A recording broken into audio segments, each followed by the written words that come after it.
Hello po mga idol, mayroon na naman po akong isi-share po sa inyo na isang DIY. Ang ginamit ko lang dyan ay isang lumang kaldero. Kaya kung mayroon po kayong mga kaldero dyan sa inyo na mga luma na, pwede nyo gagayahin ang ginawa ko dyan. Pero yung mga kaldero lang na hindi na natin magagamit na. Tulad ng kaldero na ginamit ko dyan, tumutulo na yan dyan banda sa kanyang pitan dahil manipis na. Dahil sa sobrang luma na rin. Sayang naman kung itatapon na natin yan. Pwede pa naman natin yan, mapapakinabangan pa. Kaya sundan nyo lang yan ang ginawa ko dyan hanggang dulo para magkaroon naman kayo ng idea kung paano pa natin mapapakinabangan ang mga lumang kaldero natin. At ayun mga idol, yung nilagyan ko dyan ng ikis sa kaldero, tatabasin lang po natin yan. Paalala lang ulit sa inyo mga idol, kapag nagtatabas o nagkakating po tayo ng anumang bagay na gamit ang grinder, mag-ingat lang po tayo dahil napakadelikado po niyan. Lalong-lalo na kapag wala po itong guard ang mga grinder natin. At yung takip ng kaldero mga idol, ginuguhitan ko lang yan na nakabilog at tatabasin rin natin yan. Yung ginawa ko dyan ay isang DIY mga idol, talagang napakalaking tulong po yan sa atin. Dahil magagamit po natin yan sa araw-araw na gamit sa ating mga bahay. Talagang mapapakinabangan po ninyo ang ginawa ko dyan. Kaya sundan nyo lang yan ang ginawa ko dyan hanggang dulo para mayroon naman kayo matutunan na kunting kaalaman o idea. At yung takip mga idol, i-rebits lang po natin yan dyan sa kaldero. Yung ginawa ko dyan ay isang DIY mga idol, sinishare ko lang po yan sa inyo. Baka naman ito'y magugustuhan o mapapakinabangan po ninyo.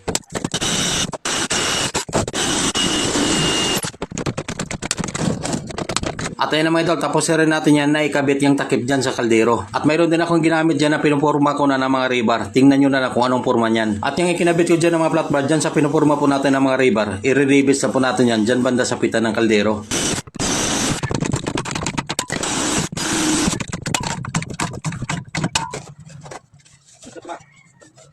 At yung tinabas natin dyan sa kaldero, gagamitin rin natin yan. Lalagyan lang natin yan ng bisagra. Uulitin ko sa inyo mga idol, talaga napaka-importante po sa atin na marunong po tayo gumawa ng mga DIY na gamit sa ating mga bahay dahil napakalaking tulong po yan. At para na rin, medyo makakatipid naman tayo. At may ginamit rin ako dyan na nakaskwala ng flat bar, ikabit rin natin dyan.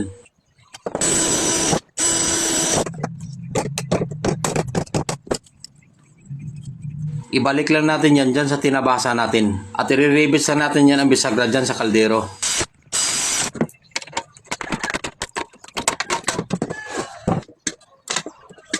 Ang lumang handle ng kaldero, pinalitan ko lang yan ng handle sa balde ng pintura.